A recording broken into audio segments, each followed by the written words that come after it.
But we've got big goals, guys.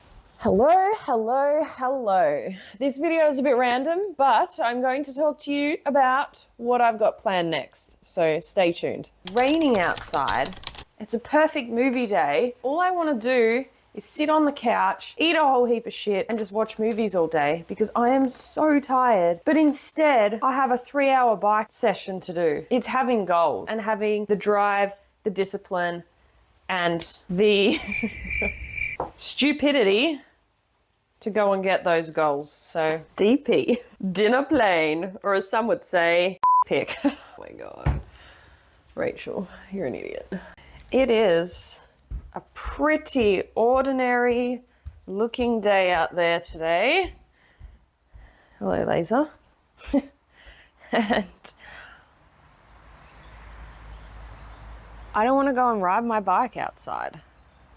So inside it's going to be, and it's time to get back into riding the TT bike, which I have not done in a while. I mean, I've ridden it on the trainer, let's be honest, but I have not ridden it much. So there she is. It's time for play, they reckon.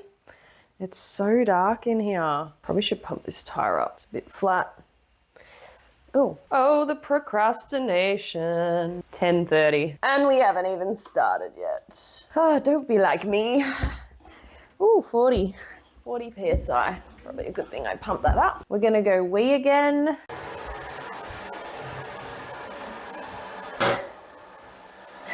You guys thought you were gonna see me go for a wee, but I'm not showing you that. So what can I tell you? Well, the reason I'm back on the TT, and I'm sure you've probably all guessed it, is because my plan is to do Ironman Australia, the full distance, in today, 7 weeks time. So we are taking all the road biking, integrating that back in to the TT, and we got to up the running and the swimming again. Because I've really only been swimming like 6Ks a week and running 20 to 30. I'm going to be a grumpy germaphobe for the next 7 weeks. I know my naturopath would tell me not to eat these, but they're delicious. It's like my childhood right here. This is good. I just got an hour in and the power has gone out, so my fan is switched off. My laptop relies on being plugged in because the battery's cooked. This is not good. Oh my God, I'm so sweaty. It is so humid in here. Oh God. Because it's about to die there. We now got it updating over on this tablet. The sweat from my chin when my head's down like this drips into my mouth. Salte, salte, salte.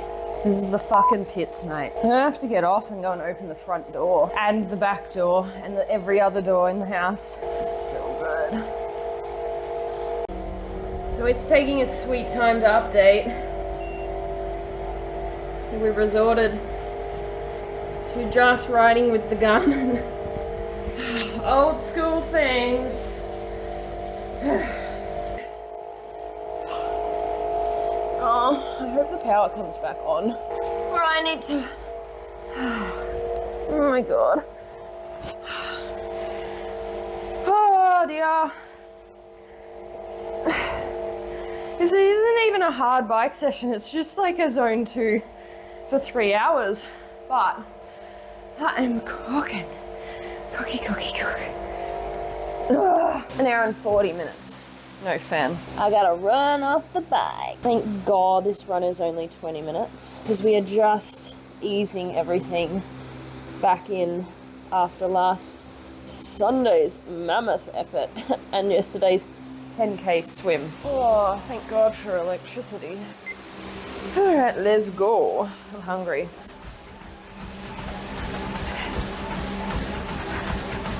The thought of doing an Ironman, like I did one in 2022, and obviously it was whimsical because I'd never done one before, so the training was like new because I'd only done halves and short, like standard and sprints.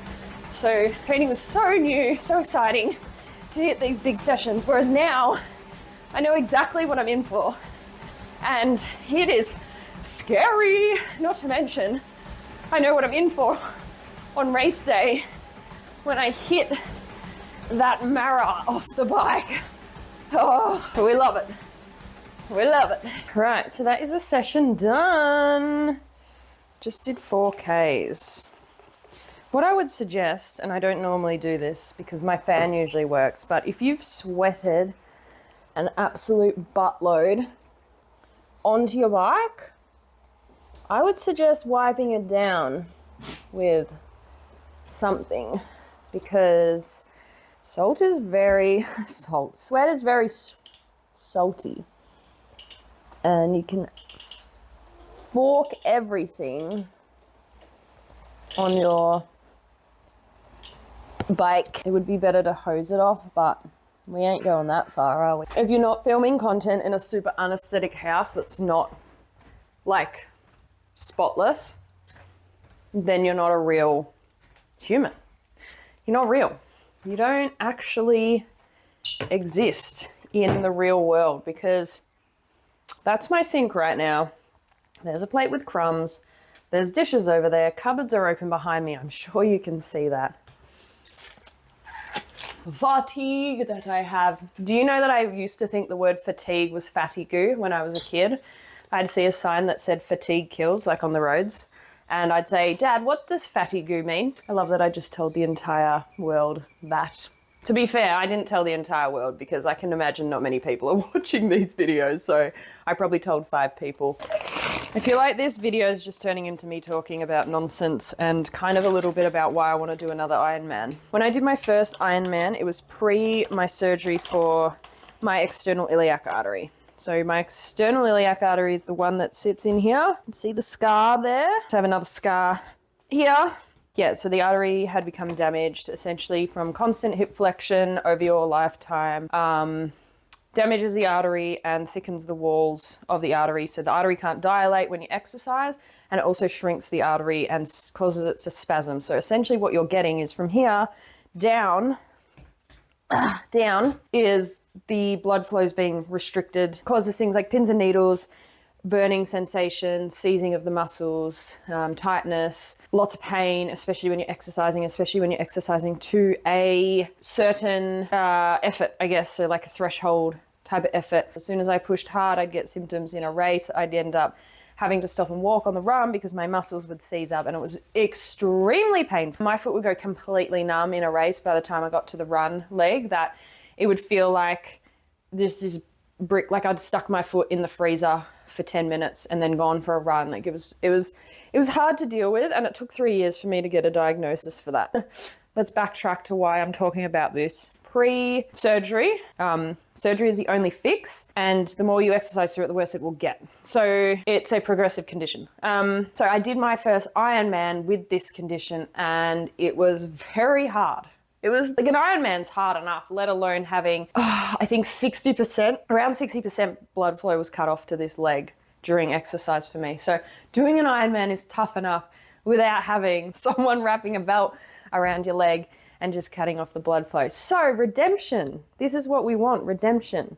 Surgery didn't fix all my problems. It made things a lot better. It hasn't been a complete fix though, because I still get symptoms and I still have issues with it. But it's night and day from what it was. So my last race, my Ironman 70.3 at Melbourne, where I come third, in the run, I started to get bad symptoms again, like to the point where I was like, oh no. And then at peaks, I also got symptoms going up Hotham. This Ironman could go either way. I could have an amazing race, or I could have a really shit day and symptoms come back really bad again and everything comes crashing down. We do not know what that outcome will be, and I guess we will find that out when we get there. Go hard or go home, I suppose. Oh, I'm gonna get brain freeze. Yep. Ah! Oh. Oh. Oh, that is worse than training. Oh my God. What is that outside? Oh, my eyes are watering. That's a sock. Oh, I need to turn this off. I need to sit down. So if you would like to follow along and see what a realistic take on training for an Ironman looks like, the ups and the downs, then please subscribe and keep up with my videos because I will be posting a weekly vlog and some other things in between. So yeah, thanks. Bye.